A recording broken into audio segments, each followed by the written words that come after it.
देखिए बच्चों, आज का हमारा टॉपिक है electric potential energy. Electric potential energy देखिए क्या होती है।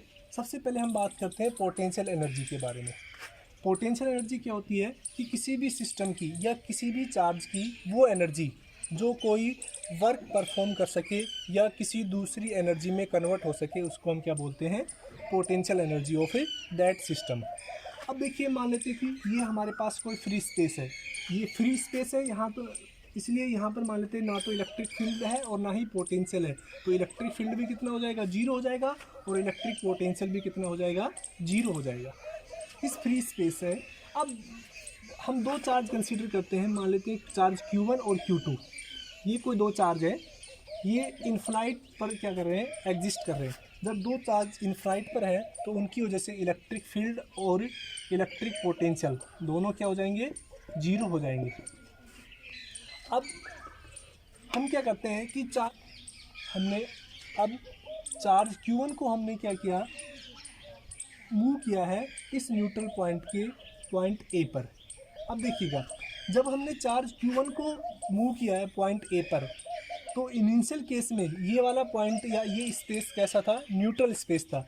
न्यूट्रल स्पेस होने की वजह से इसके ऊपर, चार्ज Q1 के ऊपर कोई भी रिपल्सिव फोर्स या कोई भी पोटेंशियल अप्लाई नहीं हुआ। तो हमने जब चार्ज Q1 को मूव किया है पॉइंट A पर, तो हमारे द्वारा किया गया वर्क क्या होगा, जीरो होगा। क्यों होगा जीरो, क्योंकि यहाँ पर इस फ्री स्पेस में कोई दूसरा चार्ज या कोई दूसरा फील्ड नहीं है जो इस चार्ज Q1 को अपोज करे पॉइंट A पर लाने का।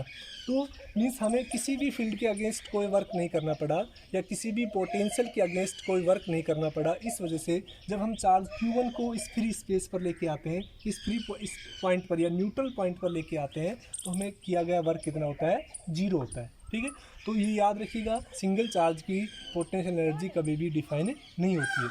अब देखिए हम क्या करते हैं, हमने चार्ज Q1 को प्लेस कर दिया पॉइंट A पर। अब जब चार्ज Q1 को हमने पॉइंट A पर प्लेस किया है, तो इस चार्ज Q1 की वजह से इसके अराउंड एक इलेक्ट्रिक फील्ड जनरेट हो जाएगा, एज वेल एज पोटेंशियल भी जनरेट होगा। ठीक है, तो मान लेते हैं कि पॉइंट B मान लेते हैं, जो इस A पॉइंट से यानी Q1 चार्ज से R डिस्टेंस पर एग्जिस्ट कर रहा है। अगर हम इस Q1 की वजह से इस पॉइंट B पर इलेक्ट्रिक पोटेंशियल अगर हम फाइंड करें Q1 V1 का, ठीक है, वो कितना हो जाएगा, आपको पता है 1/4 pi epsilon naught Q1 upon R। ये क्या होता है, किसी भी चार्ज के द्वारा R डिस्टेंस पर इलेक्ट्रिक पोटेंशियल। ठीक है, अब देखिएगा, जैसे ही हम इस चार्ज Q2 को मूव कराते हैं पॉइंट B पर, हमने कहाँ पे मूव कराया है, पॉइंट B पर, जो इस Q1 के पोटेंशियल के अंडर में है या इसके इलेक्ट्रिक फील्ड के अंदर है।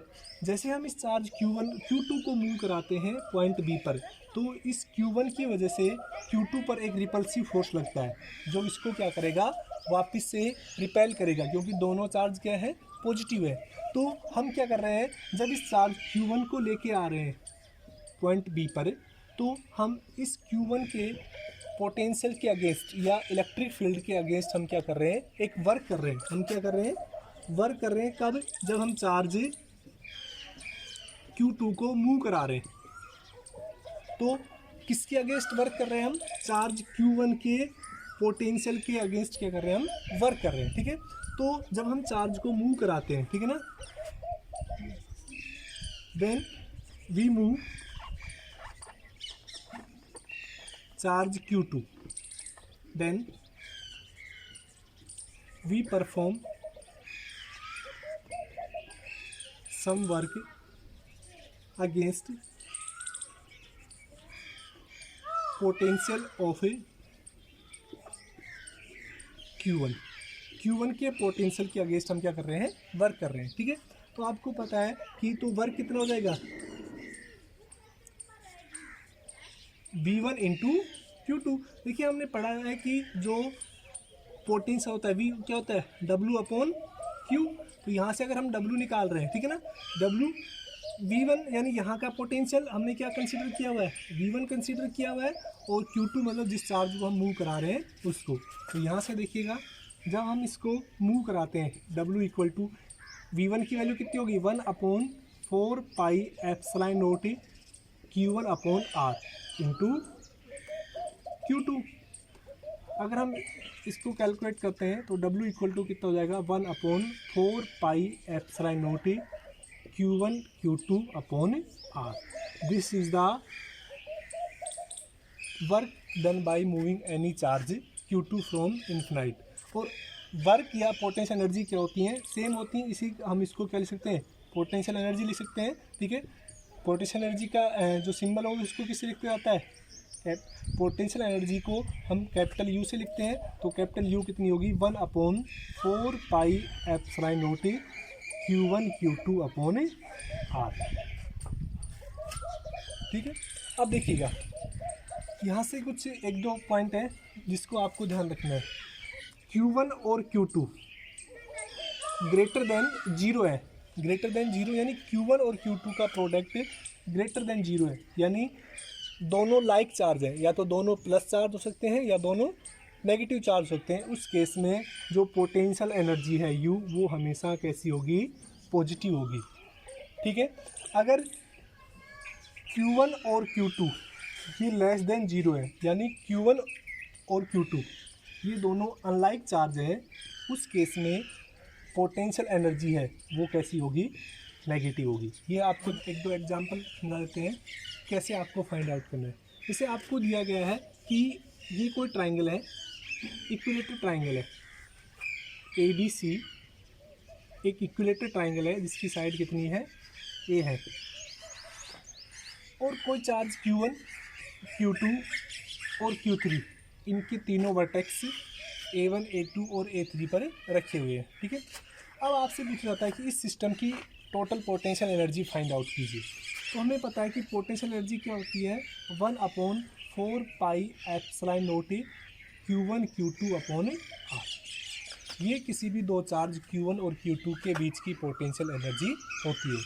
अब देखिएगा, हमें सबसे पहले इस डायग्राम में पेयर कंसिडर करने हैं कि किन दो चार्ज के बीच की पोटेंशियल एनर्जी हम कैलकुलेट कर रहे हैं।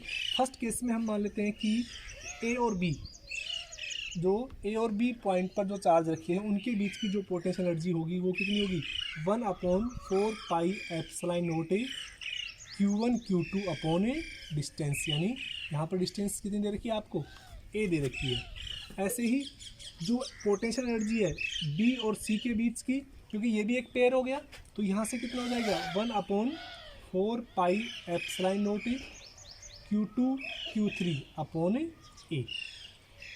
ऐसे हम A और C के बीच की पोटेंशियल एनर्जी भी क्या करेंगे, कंसीडर करेंगे। वो कितनी हो जाएगी 1 upon 4 pi epsilon naught Q1 Q3 upon A। तो यहाँ से देखिएगा कि जो पोटेंशियल एनर्जी है वो हमेशा दो चार्ज, ठीक है, जितने भी पेयर बन रहे हैं चार्जेस के उन सभी की क्या करेंगे हम कैलकुलेट करेंगे। तो जो टोटल पोटेंशियल एनर्जी है नेट वो कितनी हो जाएगी UAB plus UBC plus UAC। तो यहाँ से हम क्या लिख सकते हैं 1 upon 4 pi epsilon not. A तो हम सभी के लिए कॉमन ले सकते हैं, कितना हो जाएगा यहाँ पर Q1 Q2 plus Q2 Q3 plus Q3 Q1। ये क्या होगी, इन तीनों सिस्टम की किसी भी ट्राइंगल पर जो तीनों चार्ज रखे हुए हैं उसकी पोटेंशियल एनर्जी हम इस तरह से कैलकुलेट कर सकते हैं। ऐसे ही अगर आपसे हम नेक्स्ट क्वेश्चन लेते हैं, देखिएगा नेक्स्ट क्वेश्चन देखिएगा। मान लेते हैं आपके पास ये कोई स्क्वायर है जिसकी साइड कितनी मान लेते हैं हम x मान लेते हैं, और यहाँ पर चार्ज रखे हुए हैं Q1 Q2 Q3 और Q4। ये चार चार्ज रखे हैं, तो इनकी वजह से नेट पोटेंशियल एनर्जी कितनी होगी। तो देखिएगा सबसे पहले हम इन दोनों पॉइंट के बीच की निकालेंगे। हम मान लेते हैं ये पॉइंट A और B है, तो U कितना हो जाएगा AB के बीच में 1 upon 4 pi epsilon naught Q1 Q2 upon X। ये फर्स्ट के लिए हो जाएगा स्क्वायर के लिए। अगर हम BC के लिए कंसिडर कर रहे हैं तो वो कितना हो जाएगा 1 upon 4 pi epsilon not Q2 Q3 upon X। ये किसके लिए हो गया BC वाली पेयर के लिए। अगर हम सी डी के लिए कंसिडर करते हैं तो वो कितना हो जाएगा 1/4 pi epsilon not Q3 Q4 upon x. ये वाला एक पेयर हो रहा है, ठीक है। और नेक्स्ट पेयर कौन सा हो गया, ये वाला यू डी ए या ए डी के लिए कितना हो जाएगा 1/4 pi epsilon not Q4 Q1 upon x. तो ये तो 4 पेयर हो गए। इसके अलावा देखिएगा एक पेयर ये भी बन रहा है और एक पेयर डायगोनली अपोजिट ये बन रहे हैं, ठीक है। तो इसके बारे में हम निकालेंगे कि U A C 1/4 pi epsilon naught Q1 Q3 upon, यहाँ पर देखिएगा डिस्टेंस है वो चेंज हो जाती है, ठीक है ना।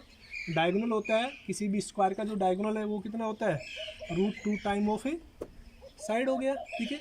ऐसे ही अगर हम इस वाले डायगोनल के अलोंग निकालेंगे यू बी डी के अलोंग जब निकालते हैं तो कितना हो जाएगा 1/4 pi epsilon not Q2 Q4 upon √2x। तो यहाँ से देखिएगा कितने पेयर बन गए, 6 पेयर बन गए, ठीक है। तो जो टोटल एनर्जी निकालेंगे उन सभी की निकालेंगे, ठीक है। फर्स्ट पार्ट की, सेकंड की, जैसे हम यू ए बी की निकालेंगे plus U B C plus U C D plus U D A plus U A C plus U B D, इन सभी को क्या कर देंगे हम ऐड कर देंगे। तो उससे क्या होगा आपके पास टोटल एनर्जी कैलकुलेट हो जाएगी, ठीक है। इसके एग्जांपल्स होमवर्क में आज पोस्ट कर दूंगा।